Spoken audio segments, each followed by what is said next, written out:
What's up, everybody? Welcome back to the channel. Some heavy gear coverage for you guys today. So we've made some pretty significant progress on our heavy gear Southern Army here. So it's essentially done. We did have one last blister that we forgot about that we need to get built and painted, but essentially we're done with the main force.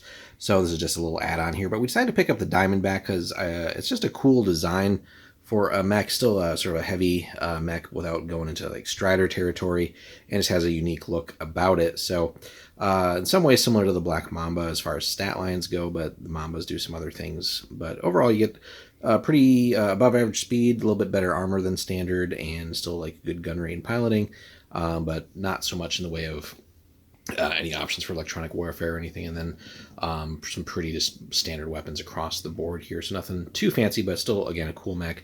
But even for its bulk, has some of the special rules like agile, which is kind of funky for this. Something again that's chunky here, but then also airdrop, which is another fun one to be able to employ.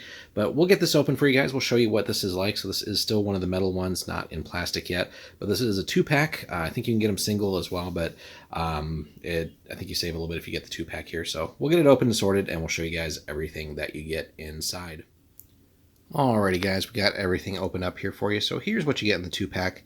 You get a couple different poses, so it's not going to be exactly the same gear in each of them. But again, we'll see if we can get this to focus a little bit here. So there's a little bit of glare. So we get our torso here with the pretty chunky engine at the back. A couple of rocket pack options here. So ironically, the ones that they list on the paper here are not the ones that are available to it in the stat line.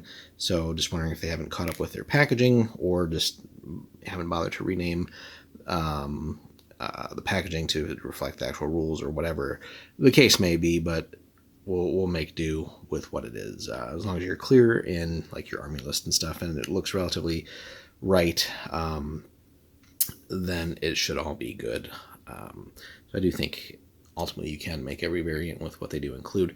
So you get a couple of, well, we'll call them sprues here, but you get medium auto cannons, a couple of heavy auto cannons. There is for the one variant, a medium auto cannon here at the top with the scope on it, so you actually have anti-air on that one. It's kind of cool.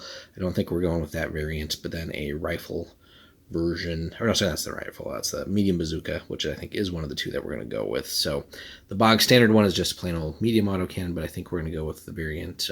We'll build one with a heavy auto cannon and just for that extra damage, and then one with a medium bazooka as well. Love the bazookas, even though they're so short range.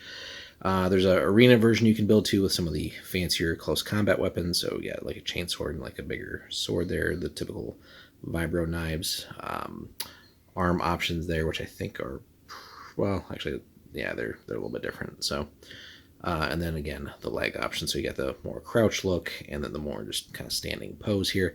But all in all, pretty fun. And again, probably just worth buying it as a 2-pack unless you really just want the one. But all in all, a fun mech, something off the beaten path.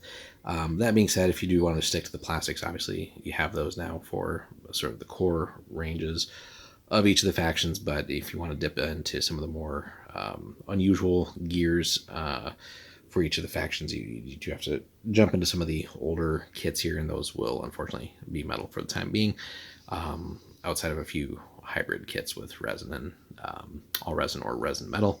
But this will be a fun one, shouldn't be too hard to clean up, but just be forewarned, as you can see, there's a ton of flash and other crap just to clean up and file down, so just be aware of that. It will take you a little bit of work, but not too much. But yeah, that is a quick look at the Diamondbacks. Pretty fun mech, or not mech, gosh, we're not playing Battletech. Gear. Pretty fun gear here, and we're eager to test it out. And we'll have some battle reports for you guys really soon. Again, all of our new Cole stuff is painted, and we have our Southern Force essentially done outside of this. So we'll be able to bring you guys some pretty cool content with fully painted armies now. So stay tuned for that in the near future.